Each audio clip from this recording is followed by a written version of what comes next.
Hello, I'm Trace Bragg, and welcome to this KHOU 11 Plus special for Black History Month. We'll explore its origin and highlight the Black community right here in Houston. For over 4 decades, the U.S. has officially recognized February as Black History Month.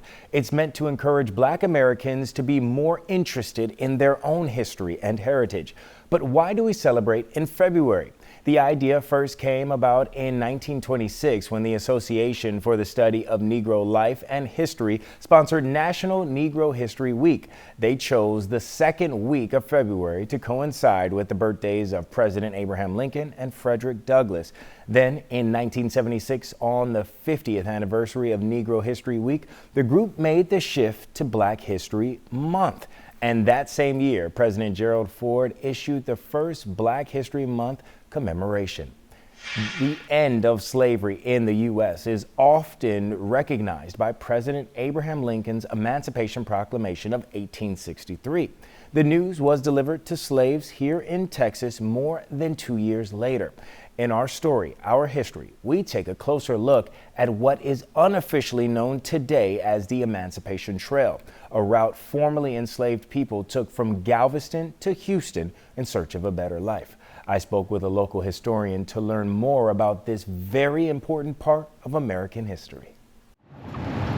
At the intersection of 22nd and Strand in Galveston, Union soldiers came in, Gordon Granger and thousands of soldiers. A colorful and vibrant work of art pays tribute to one of the most important moments in American history. General Orders Number 3, which in the first sentence states all slaves are free. And in the second sentence, this involves an absolute equality. Meaning, from that point on, the formerly enslaved people of Texas were finally free, leading to the idea of what many now call the Emancipation Trail, a 51-mile route from Galveston to Houston. But local Galveston County historian Samuel Collins III tells me there are many misconceptions surrounding the trail. While there is a trail, it wasn't necessarily a mass exodus. Yeah, it wasn't a mass exodus. Collins says that's for a number of reasons, one being the lesser-known lines that followed the phrase absolute equality. It states that the freedmen are advised to remain at their present homes and work for wages. So for many African Americans, that meant continuing to work on the plantations where they were formerly held in bondage.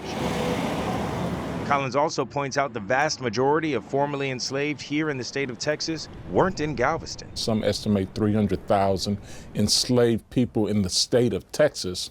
There were only about 1,200 or 1,300 on the island of Galveston. For those who did leave the plantations, Collins explains Houston wasn't the only destination. Many of the formerly enslaved stopped in areas like Brazoria and Fort Bend counties, or even North Galveston County, where they bought land and built homes like this one, still standing today more than 150 years later in the 1867 Settlement Historic District. It's one of the few Reconstruction communities that were settled immediately after slavery, where former enslaved individuals were able to buy 10-acre tracts. They built churches, schools. They had a thriving economic system. Collins says others did complete the full 51-mile journey into Houston that some refer to as the Emancipation Trail, settling in Freedmenstown, now known as the Fourth Ward. You know, one trail leads to Freedmenstown, one trail leads to Brazoria, one trail leads somewhere else. So, these are all part of our Texas story and, again, our American history story. Right now, the National Park Service is in the midst of a study to determine if the trail will be recognized as a National Historic Trail. The feasibility study was approved by Congress back in 2020, and the National Park Service tells me they hope to have the findings released to the public later this year. All right, the right to education for Black Americans didn't come easy. During slavery, Black Americans were held back, not only from their freedom, but also their education. After the Emancipation Proclamation, one man dedicated 50 years of his life to educating African American students. Mia Gradney went to Galveston to learn more about his legacy and the state's first high school for Black students that opened in 1885. John Rufus Gibson, an unsung hero of early educators, a legacy often overlooked, but not lost on people like a longtime Galveston School Board trustee, David O'Neill Jr. You still can't forget the significance of the impact of the individuals before you. From 1888 to 1935, Gibson served as the principal of Galveston Central High School, the first public high school for black students west of the Mississippi River. Most students, people were going to school, it was to the 8th grade. So going to a school like Central, it was like going to a college. The original permanent structure was stately and elegant, much like the man who quickly rose to school principal after just 3 short years of teaching. So many people came from near and far to go to school here. All of the rural areas, Brazoria, Sweeney, Bay City, Louisiana, it was just an easy access to them to come here. And Houston was rural. The first high school for Houston, I believe, was Booker Washington, and it was 1926. Gibson was a graduate of Wilberforce University, the nation's oldest private historically black university, before relocating to Galveston. By 1905, he managed the then new colored branch of Galveston's Rosenberg Library, while also heading up Central High and its evolution through the years. Gibson's impact and influence extends way beyond Central and Galveston, Texas. In 1901, President McKinley appointed Gibson Consul General of Liberia, a West African nation that then had mission schools and even a teacher's college. But by far, his greatest contribution and lasting legacy was at the head of the class, says historian Sam Collins. There are children and adults still being impacted by his work. We need more men, specifically men of color, to help educate young people. Men who will serve the classroom and their community, all while encouraging the next generation and carrying on the legacy of John Rufus Gibson. Absolutely. Thank you so much, John Rufus Gibson. All right, now let's visit the 4th Ward neighborhood, sometimes called the Mother Ward. We take you inside the African American Library at the Gregory School. As our Len Cannon reports, it is a building with a long history and many stories to tell. The galleries inside the African American Library at the Gregory School are lined with photos. Photos that capture moments in time in Houston's black community and highlights trailblazers like Jack Yates, a community leader and pastor of one of the first black churches in Houston, Barbara Jordan, the first black woman to represent Texas in Congress, Hilliard Taylor, one of the first African Americans to hold political office in Houston back in 1871. But long before the Gregory School began collecting and preserving history, it was the first school for blacks in Houston. The Gregory School sits in the heart of Houston's 4th Ward, also known as Freedmen's Town. When slavery ended in 1865, about 1,000 freed slaves moved to this neighborhood. The school opened its doors in 1872, providing an education to both children and adults. It definitely gave a sense of respect once you were able to go to school and learn to read and write, things that you were not afforded to do as a slave. This is the 3rd building to house the school. It was built in 1926 and closed in 1984. It sat empty for 25 years until another trailblazer had an idea. Lee Brown was the first black police chief and first black mayor of Houston. It was his vision to have a African-American institution to document African-American history. The reimagined school opened in 2009. What does it mean for you to work in a place like this? That means a lot, because I think we're only a few libraries in the country that's actually dedicated to African-American history. What is this room about? So this is Freedmen's Gallery. Freedmen's Town is now considered prime real estate. But after the Civil War, blacks settled here because whites didn't want the swampy, flood-prone land near Buffalo Bayou.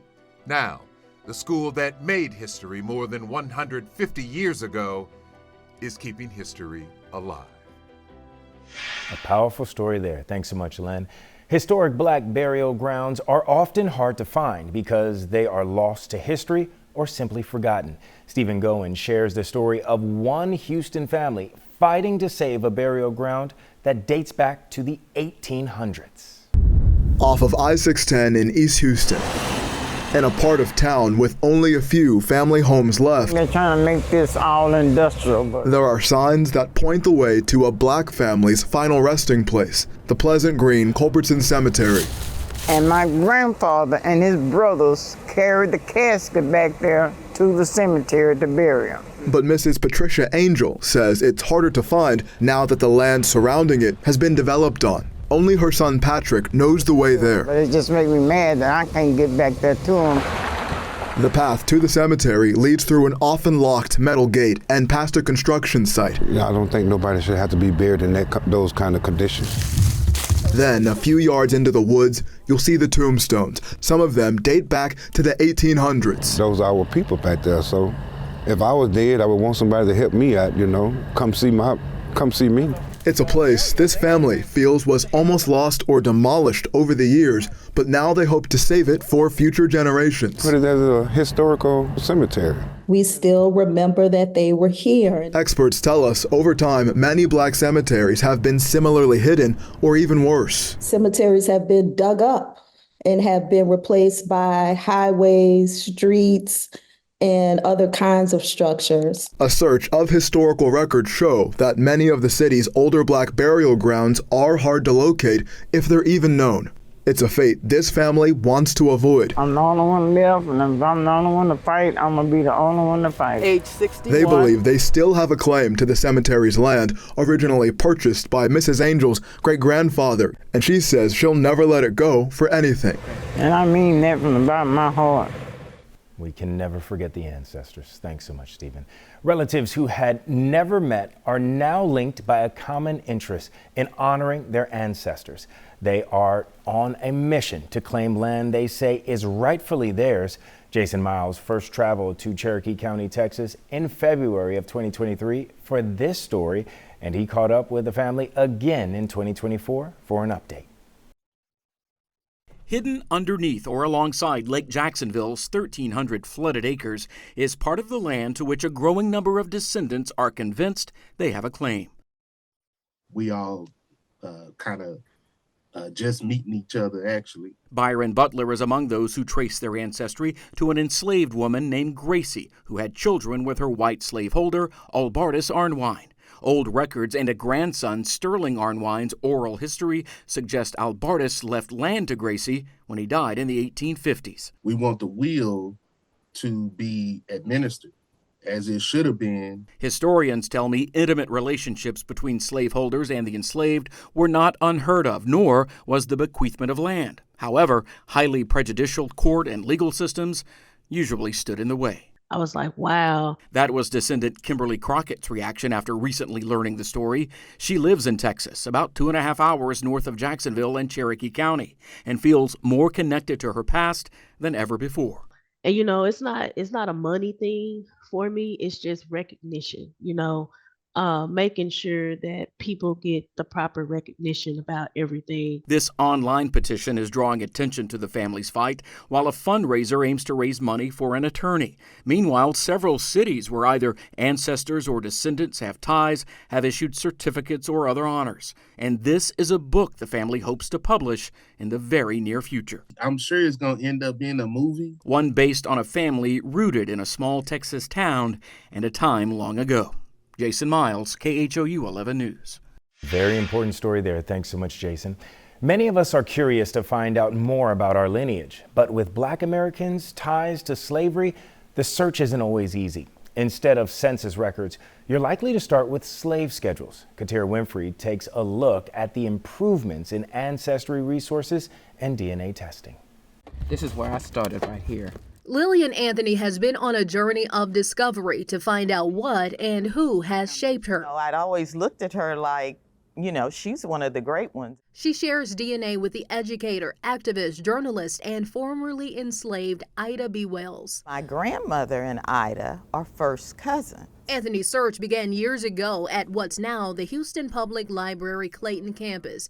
In the early days, she sorted through microfilm. And I spent many hours in here doing that. She learned there were wells in her family, but DNA later confirmed it. Ancestry matches you with, whoever has similar DNA to you. So that's what I found. The Clayton Library is a treasure trove of information. Former president of the Afro-American Historical and Genealogical Society, Deborah Blacklock Sloan, says the organization has used it as its hub, helping guide people hoping to trace their personal histories. This is one of the best libraries in the country, and the resources here are great. Slavery makes tracing your roots a challenge for Black people. There are limited records and extensive illiteracy. A story of resilience and perseverance. So it's worth researching our ancestors. And the research is going to be the most valuable guide, with DNA only providing supporting data. It's only going to share with you so much.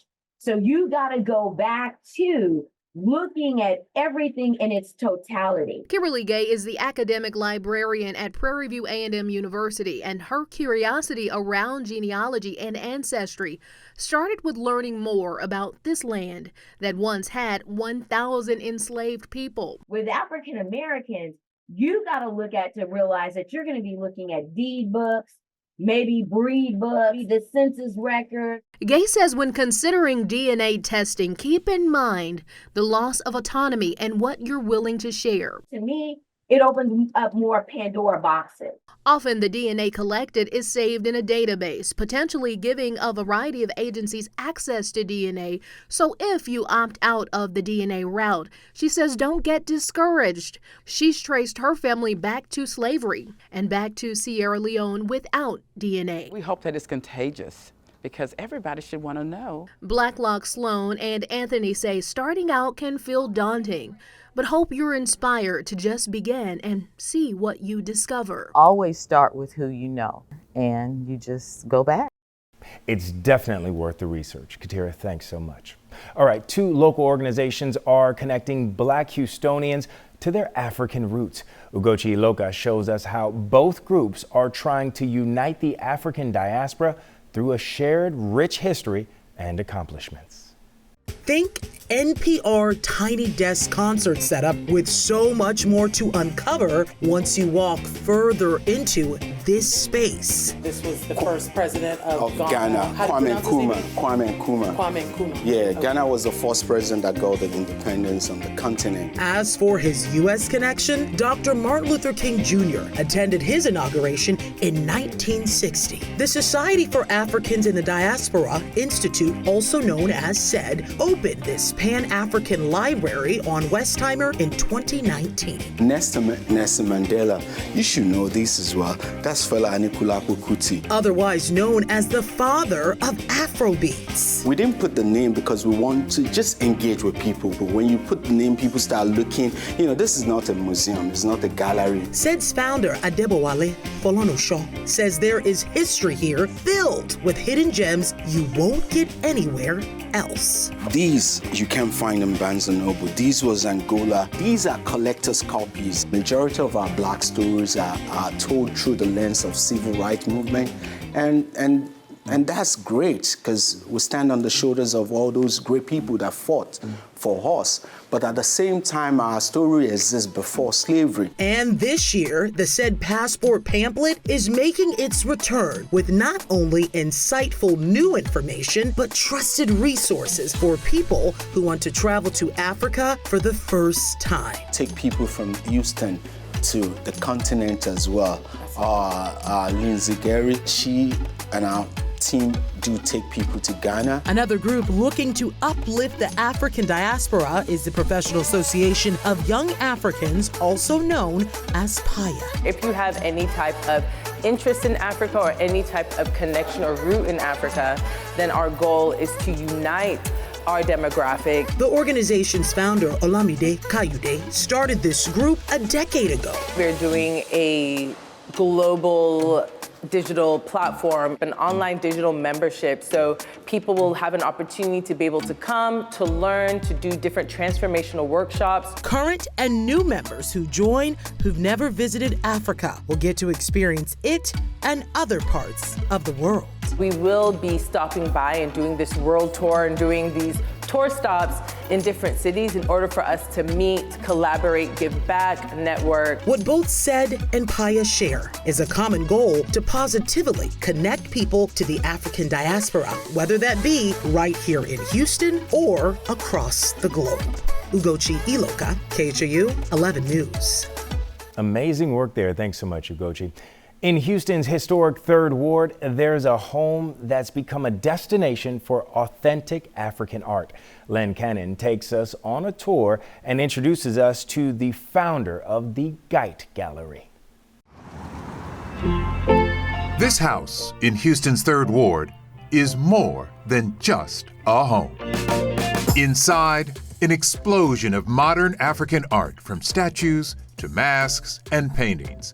Houston native Lloyd Geit, a journalist turned gallery owner, started selling art more than 30 years ago. 99% of what I buy is art that I like. That is something that has to resonate with me. He was drawn to African art after his first trip to the continent in 1976. As a child, I was always fascinated with Africa. Don't ask me why, because as a child, I didn't understand it. But I always had this thing about Africa, Africa, Africa. I want to go to Africa when I become grown. He now uses a network of dozens of artists from Nigeria to South Africa and even Cuba, where this piece is from. He sells quite well. I mean, the pieces are just stunning. You can tell that's burlap too. All of it packed into a 2-story home. I didn't want a gallery with white walls. I wanted a gallery that made you feel at home. Turning his passion into a business and creating an artistic jewel in historic 3rd Ward. In the process, helping African artists make a living. This piece has been up one day. He spent 18 years as a reporter telling stories to educate people. And now? And now I'm sort of doing the same thing, but telling stories through the eyes of others. And I think that the art can do that. Wow, beautiful art there at the Geit Museum. All right, thanks so much, Len. Faith is an important part of the African American community. A 2021 Pew Research survey found 2/3 of Black Americans are Protestant, while others identify with other Christian faiths and Islam. Ugochi Iloka visits 2 Houston Catholic churches in the historic 3rd and 5th wards with what makes their congregations so special. In the heart of the 3rd Ward, where the Sacred Heart Virgin Mary statue stands, this church made history in 1887. St. Nicholas is the very first Catholic church in the diocese open up to formerly enslaved Black people in Houston, with an historical marker on the grounds to commemorate it. You know, it brought it to light that, people recognize this church by putting that historic marker out there. 80-year-old Hayden Malone grew up here. For this church to be here is something. This was the only place Black had to come to a church back when it first started off. We weren't allowed to go nowhere, no other churches. And being a Catholic church, they accepted us. This year, St. Nicholas turns 137. We are remodeling the church and everything for the celebrations. The grace and peace of our Lord Jesus Christ. Everybody says Miss Patty. P-A-T-T-I. Oh, the memories. 84-year-old Patty Rollins still remembers at St. Nicholas. I graduated here and I got married here. In the school from kindergarten to the 12th grade, I was taught by the Holy Family nuns. And they are a Black order, which is a rarity. 12 minutes away from St. Nicholas, our Mother of Mercy in 5th Ward is approaching its 96th year since its founding. Up there on the balcony are paintings of Black Catholics on the road to sainthood. We do not currently have an African American who is a saint. Bianca Henney went to the National Black Catholic Congress in Washington, D.C., bringing back these sacred portraits. You see those statues in a darker hue. It became important that our people see the reflection of themselves in that holiness. Our church is steeped in Black history, right? Especially being here in historic Fifth Ward, Frenchtown. This community of Black Catholics, Pastor Father Rodney Armstrong says, are from Southwest Louisiana, with Creole backgrounds settling in Houston in the 1920s. African American Catholics were able to establish their own Catholic parish at that time. And that fact is amazing to me. Our forefathers, foremothers were having a Zydeco band, selling food, having a bazaar for the entire community to contribute so that they could build their own church. In 1952, 90-year-old Bertha Dorian joined our Mother of Mercy. I'll tell you, but when I came to Houston, the first thing my mother said, you must find a church, you know. So as if I wasn't going to try to do that first.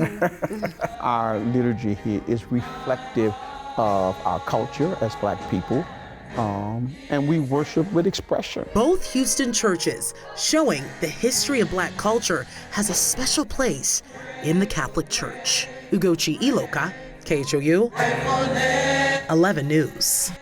Also showing that representation matters. Thanks so much, Ugochi. We also want to highlight pastor and civil rights icon, Reverend William Bill Lawson. The beloved pastor of Wheeler Avenue Baptist Church passed away in May of 2024 at 95 years old. Mia Gradney takes a look back at his legacy, which touched the lives of countless Houstonians in so many ways. A man of great poise and respect. Reverend William Bill Lawson often gave pause and prayed over turbulent times, from the front lines of the civil rights movement of the 1960s to the racial reckoning of summer 2020. And I see you determined not simply to have 3 officers prosecuted, but to change the life of these United States. He was often a voice of inspiration at times of distress in our lives. It was who Reverend Bill Lawson was, a man of peace and a man of faith. Lawson arrived in Houston after seminary school. I came here in August of 1955. Things were beginning to boil in the South at that time. A young man named Emmett Till had been lynched in Mississippi. That was on the day that I came. He served as the director of the Baptist Student Union and a professor at Texas Southern University. It wasn't long before he founded and opened nearby Wheeler Avenue Baptist Church. Lawson and 12 others opened the doors of the small white church among the pines.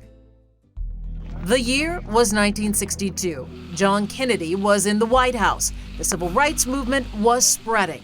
In Houston, Lawson raised money to bail out his students unjustly arrested for taking part in lunch counter sit-ins protesting segregation. He quickly found himself at the forefront of integrating Houston, even hosting Dr. Martin Luther King Jr. I had never met him before, but when he wanted to come to Houston, I said, well, if other churches will not welcome you, I will. Lawson continued to champion civil rights and social justice reform through the years. If 4 policemen had been beating an animal on the street that day, some onlooker would have made them stop. The verdict was wrong.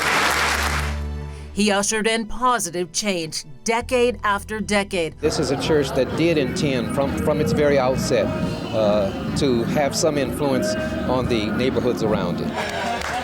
The Reverend turned abandoned apartments into homes for the homeless, reached out to the hungry, and orchestrated proper legal representation for the poor and people of color, establishing Harris County's Public Defender's Office. Wonderful sermon. Thank you so much. He did so crossing color lines, political affiliations, and religions. I am part of a trio called the Three Amigos. There is a Catholic archbishop. He's white. There is a Jewish rabbi, he's white. And there's me. 3 different faiths and 2 different races. My hope is that we will move closer and closer toward that kind of diversity. Reverend Lawson retired from the church in 2005 and became the pastor emeritus of Wheeler Avenue Baptist Church. His health declined, but his mind and memory remained sharp despite left lobe epilepsy. He brought his condition to my attention after his thoughtful reflections on the Derek Chauvin trial. You yourself joined thousands in downtown Houston at a march and rally for George Floyd. Did that moment make all the difference, Reverend Lawson? I think certainly we are now beginning to see that the power is not with the police or with government. The power is with the people. If there is any kind of real legacy that I would want to see, it is a legacy that moves from the old-fashioned white versus black versus minority. My hope is that we will be more like a family. Reverend Lawson, you are missed and you will never be forgotten. Mia, thank you. African Americans have created some of the most memorable music in every genre. George Daniels played an influential role in the business by helping many artists get their songs heard before they were famous. He's considered the godfather of Chicago music, but he has some strong roots right here in Houston. Daniels and his nephew David went on the record with our Stephanie Simmons. Oh, sometimes I get a good feeling, yeah. One of my first jobs, I was as a James driver, locally in Chicago. Can't imagine the things you've overheard. Well, okay. Kind of like what stays in Vegas when you hear the car stays in the car. I saw and heard a lot of things that I knew I wouldn't say anything. With music, it's less about what George Daniels says and more about what he does. That's my dad, my stepmom. After growing up in New York and Houston, Daniels then moved to Chicago and opened George's Music Room, which would later become the largest independent retail store in the Midwest. There, customers could immerse themselves in melodies. It was also a safe place for artists, especially black artists, to showcase their work before they made it big, including some Houston icons. Taking short steps, 1 foot at a time, and kept my head low. One of the biggest and the best in-stores we did, a midnight sale with the Ghetto Boys, and the album was Resurrection. And we created a cemetery, and we had headstones for the Ghetto Boys, and I convinced them to get in their coffins, and it was amazing. The self-proclaimed Barnum and Bailey of black retail is called Uncle George by some of the biggest names in music, and he inspired his real-life nephew, entrepreneur David Anderson, to open off-the-record cocktail bar in downtown Houston as a nod to his famous uncle. He's done so much for me personally and professionally that I knew I had to give him his flowers while he was here to enjoy them. What better than to have a storefront that's a record store that ties into a real story that inspires me. You really created a beautiful haven for fans to enjoy that music experience, and I feel like it's translating here in this place. Absolutely, and just to kind of take it back, Uncle George, to our really special connection in our moment was, I was inspired hearing and see the innovative things he was doing, like popping open records, letting you listen right there. People would come into the store and hum a tune, and he would know exactly what CD, where to find it, or what record. Just like a beautiful song, David created a melody of memories of George's rich history in music displayed on the walls of the bar. George, I want you to hear this young lady. I walked in, we in the lobby, and she started singing. It was Erykah Badu. Destiny's Child, Common, and Usher, just to name a few of the artists Daniels has encouraged and supported over the years. As you look at the wall and all of the music that I know you play here and your background, you really are lovers of all genres of music. How do you think music brings people together? It's not the same. And so the music of yesterday, that's why it's coming back. That's why vinyl is coming back. And now children, or the young people I should say, are growing up with such a limited vision of what music can really do for you, as far as inspiration. Inspiring and meaningful. Whether you're a music mogul or just a lover of music, songs create a sense of togetherness you immediately feel when you walk into Off the Record. And that's why they call him the Godfather. Thanks so much, Steph. Black musicians and singers have a bright future ahead thanks to the greats of the past. Opera has a long, rich history, but it hasn't always been inclusive.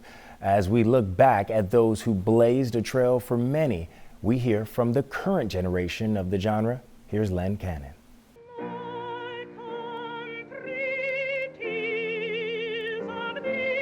Marian Anderson, singing on the steps of the Lincoln Memorial in 1939. She later became the first black soloist at the Metropolitan Opera in New York.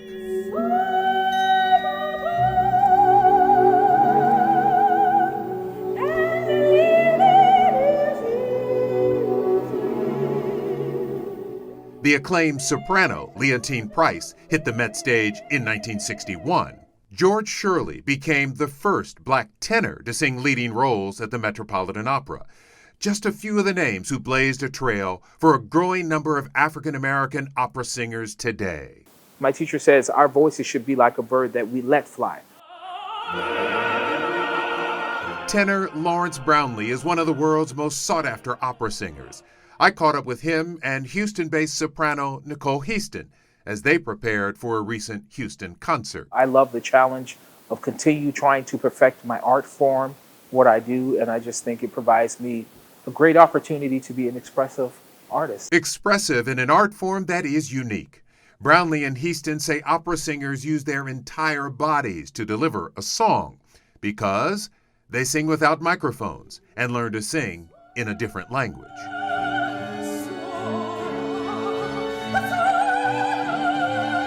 And when you're there and you're just bearing your soul and singing and praying that everything comes out to a point where they're appreciating what you're doing, and you feel that energy come back, even if it's silent, you feel that energy.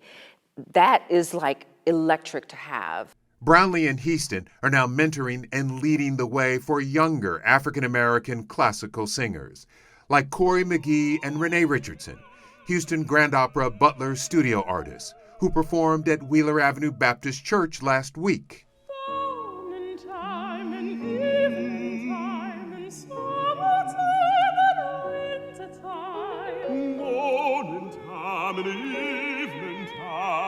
And at the very same concert, George Shirley, who we mentioned earlier.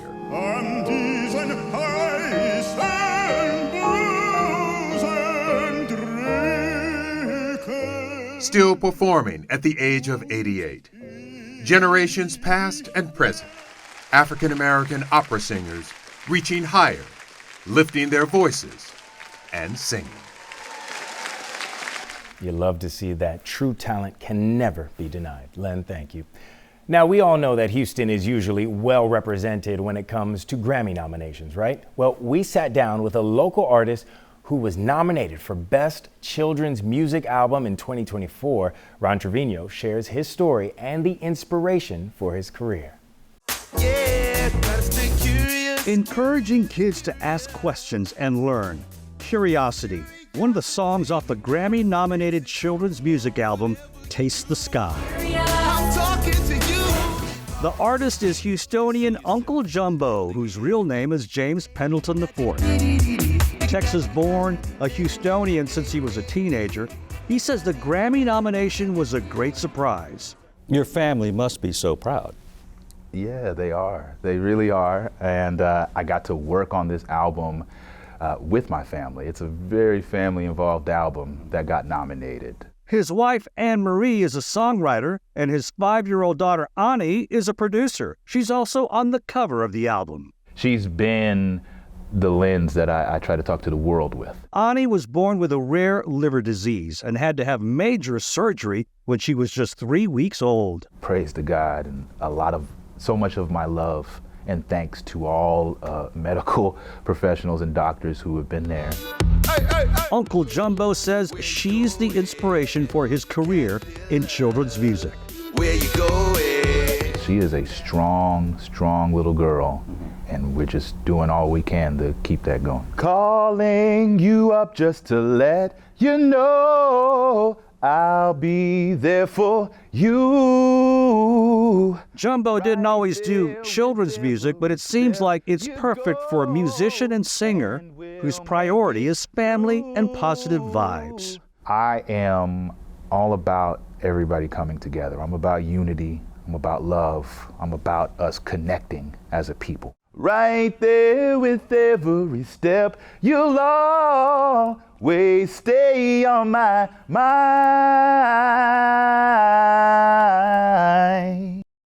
Wow, love to hear that music and love to see Uncle Jumbo with his family there. Ron, thanks so much. All right, music and dance go hand in hand. And inside the Design to Dance studio, students are using their classes as a starting point to a college education. We expose our dancers right now to different schools, in state and out of state, of different opportunities, different schools that suit them. 1, 2, 3, 4, 5, 6, 7, 8. Our dancers are exposed to different HBCUs all over the world. They have different styles of dance. 1, 2, 3, 4. Some are very technical, some dance a little harder than others. 1, 2, 3, and 4. They have different dance classes where they learn ballet, jazz, hip hop, pointe. They also learn different Broadway and productions. Even though the dancers are great and the HBCUs are great. 5, 6, 7.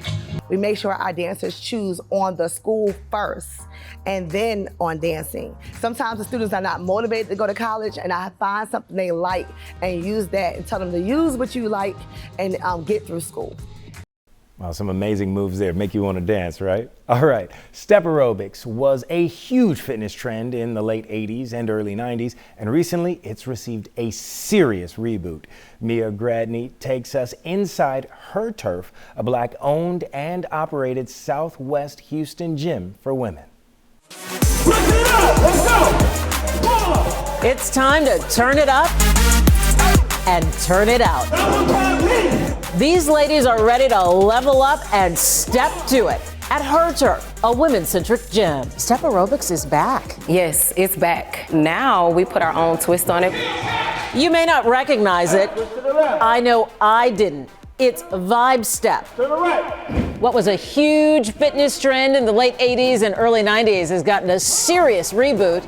It takes focus to follow this choreography. This is actually my first time coming to one of the step classes because I've been so intimidated. New mom Larita Norseweather is catching on and staying with it. I feel most comfortable at this gym because of the community and the sisterhood that we have here. Everybody's like, if I'm over here struggling with the weights because I've never lifted weights before, everybody's like, hey sis, you got it. You may come in intimidated, but you're gonna leave empowered. And start. Gym owner Destiny Powell is encouraging women who look like her to follow through with working out while uplifting one another. I really wanted to create a space for women to become their better selves. And when you have a community, you're more prone to show up.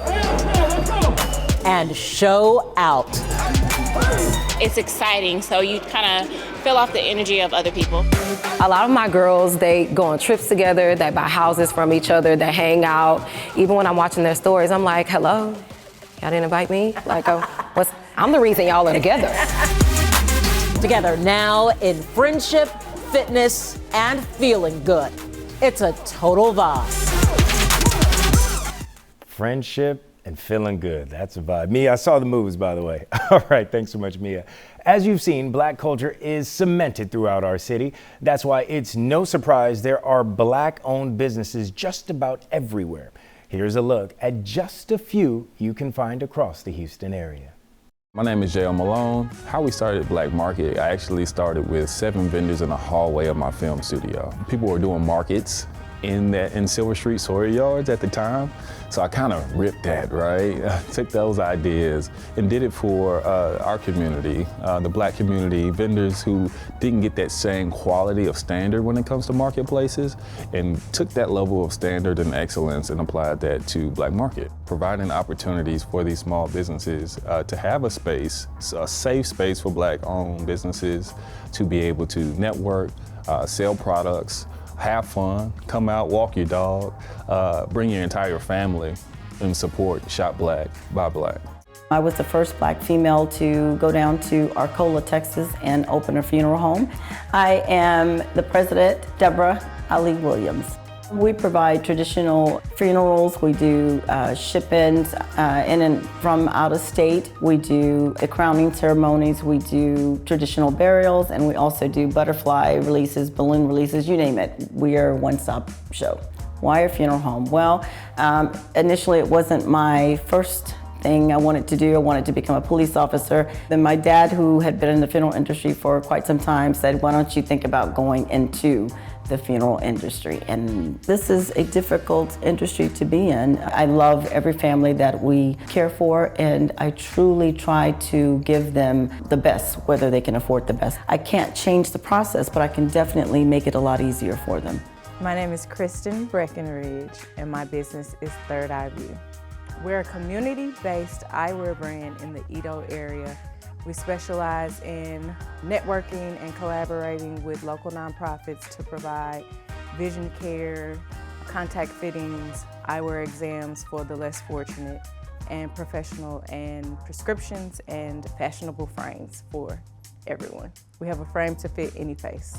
Being listed as one of Beyonce's top Black businesses was mind-blowing. So that was kind of like our cherry on top, where we were like, oh, we made it. Like, you know, feel free to follow us, feel free to swing by, grab your mimosa, shop. You know, we won't hurt your pockets too bad, but we'd love to have, you know, newcomers become old comers. We'd love to have you guys by. My name is Zenobia Harvest, and I am a bridal event planner and a bridal stylist. Zuri Life Events is the name of my company. Zuri means beautiful in Swahili. I do event planning for brides, like bridal showers, bridal brunch, bridal dinners, bachelorette parties. I will plan all of those things, bridal getaways. What I love most about working with my clients is when I can see a vision that they may not have seen for their look. And when I pull it all together and they put it on and they're like, Zenobia, oh my God, you were right. This is beautiful. So Critter Care Animal Hospital is the name of our clinic. We're located in the Sugar Land area. We offer everything. Because my background is emergency medicine and critical care, we do all hospitalized patients. My associate, Dr. Kedra Carmen, loves surgery, so we do all sorts of surgeries. So this is our baby. She is a Frenchie that was bred, and today Dr. Carmen and myself are going to do C-section, take the babies out. We do something that not a lot of veterinarians in the Houston area do, is acupuncture, ozone therapy. We have grooming care, we have boarding care. So we kind of do it all. My name is Kennedy Lowry, and I am the owner and artisan of Being. Being got started in 2018. It was after I used self-care to transform my life and really reduce stress. Being is about taking time to find calm in the chaos and reconnect with who you are. Being is all-natural skincare and bath products that allow you to take time in the bathroom and turn it into intentional moments of self-care.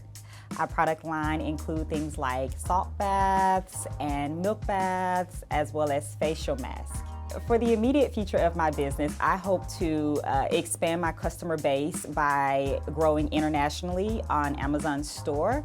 And I also hope to expand locally here in Houston by partnering with like-minded boutiques and spas to offer my product line in their shops. I'm Natita Lathan, and my business name is So Natural Dang. A couple years ago, I decided to actually launch a YouTube channel, and that's where I have different fabrics and different products and accessories that's offered on the website. Having a footprint in the marketplace, in the sewing marketplace, that shows others that they can also be creative if you decide to make your own clothes, which I do. I happen to make everything that I wear, and so having a representation of that as a Black-owned business here is very pivotal to me and very important. I'm Kim Roxy, the founder and CEO of Lamique Beauty. Lamique is an acronym that stands for Love and Makeup and Kindness. Love and kindness is your true makeup because beauty is revealed and not applied. I founded a cosmetic company to really bring inclusion and beauty images that look like myself and just look like others that are not used to being seen in the beauty industry to the market, but then with good ingredients. We launched on HSN. We're the first Black-owned clean makeup brand to launch onto Ulta.com. We also are on JCPenney.com, 13loon.com. Then we want Houston to be known for beauty, not just for oil and gas. So that's the mission of Lamique, that a makeup brand can be manufactured here, can be sold all across the world.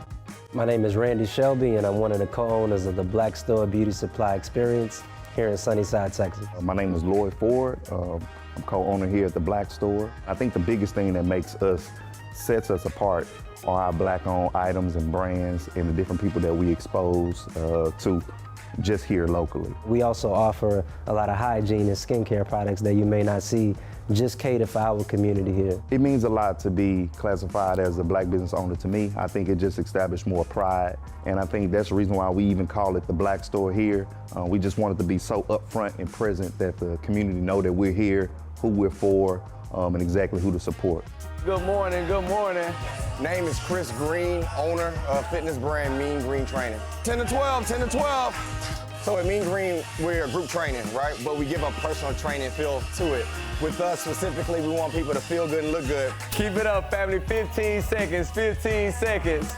You doing it, you doing it. So we want to help people to get more muscle tone, but also lose body fat with the combination of healthy eating. So with us empowering, being consistent and doing that, I believe that's why people know us as Mean Green.